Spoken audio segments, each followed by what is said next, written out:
Welcome to the program. I'm Tracy Bowden. That story shortly, but first, political hostilities resumed today when the Gillard government unveiled its response to the most costly natural disaster in the nation's history.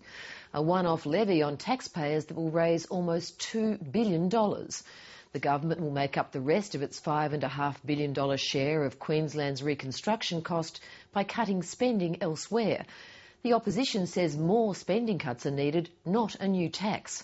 While the levy has drawn cautious support from industry and business groups, at least one of the independent MPs who hold the balance of power in Parliament is yet to be convinced. Matt Peacock reports.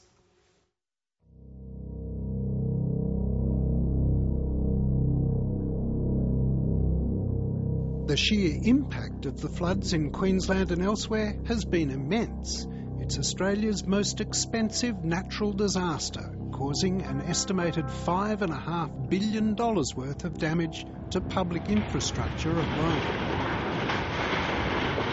Well, across the state, local government roads, culverts, bridges, many public buildings, sporting, recreation facilities, community facilities, water and sewage treatment plants, waste facilities, and airports too have been affected. Our estimate is that not less than 70,000 kilometres of local government road has been damaged in some way. I've travelled through most of the flood-affected areas, and it ranges from what I've seen in the Lockyer Valley, which will stay with me for the rest of my life. Central Queensland, huge damage on extensive agriculture, and also followed the Condamine down, seeing the impacts on dairies and also on crops, where one end of the paddock is a magnificent crop, is what the farmer could have expected for his whole paddock. The other end, there's no crop at all. It's all been washed away. And the government's response? Almost $3 billion worth of spending cuts, plus a one-off flood levy around $1 a week for earners above $50,000, rising to $5 for incomes above $100,000.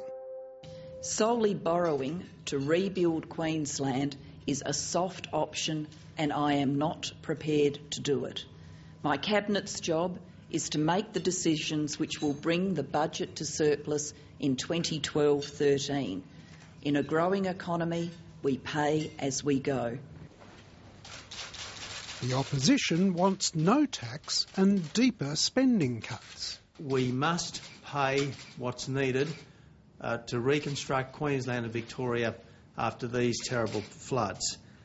Second, there is no need for this new tax coming on top of the mining tax and the carbon tax that the Gillard government has already promised for the coming year.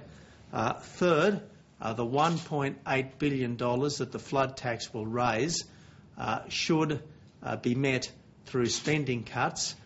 And fourth, and most importantly, there is fat in the budget. There are three ways to finance a disaster like this. One is to raise taxes or a levy, one is to cut spending, and the third is to borrow and paid back over time. And clearly the third option is the way we should move forward on this. Both the government and opposition have got this badly wrong, according to leading economist and Reserve Bank Board member Warwick McKibbin. He believes Australia's debt is so low compared to similar countries, we can afford a deficit. If you're starting a new program which is permanent, then it makes sense to build in the revenue required to fund that now. But this is a temporary one-off, one would hope, and therefore the best way to deal with that is to borrow. As you would if your house was damaged in a storm and you didn't have insurance. You don't stop eating until you've got enough money to rebuild. You rebuild, you borrow, and then you spread that over your lifetime. The government will slash a raft of its carbon abatement schemes to be replaced eventually by its promised price or tax on carbon.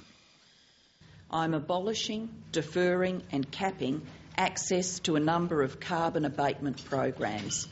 These include the Green Car Innovation Fund, the Cleaner Car Rebate Scheme, the Carbon Capture and Storage Flagships and Solar Flagships programs, the Solar Hot Water Rebate, the Green Start program, Solar Homes and Communities Plan, and the Global Carbon Capture and Storage Institute. We think it's cutting off your nose to spite your face.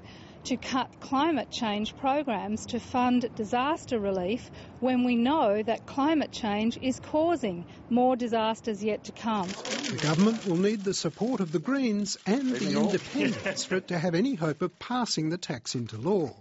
And both Tony Windsor and Bob Katter have called for a permanent fund for these sort of disasters. But I want to know that there is a fund there that will be there when the smallest town of 20 people is in desperate trouble. Then they also be looked after.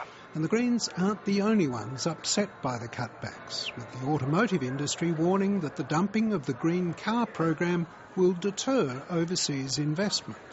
Future investments may be put at risk if this program is to be lost, and I think that's very much to be regretted. And unfortunately, I don't think that benefits the Australian economy as a whole. But the Prime Minister's promise not to increase the levy if more money's needed is proof for opposition leader Tony Abbott that more cuts can and should be made. The Prime Minister knows that there is money there to be saved. The fact that they were so readily able to come up with almost $4 billion worth of savings and deferrals shows that they know there is fat in the budget, and that's what they should be drawing upon to fund this reconstruction.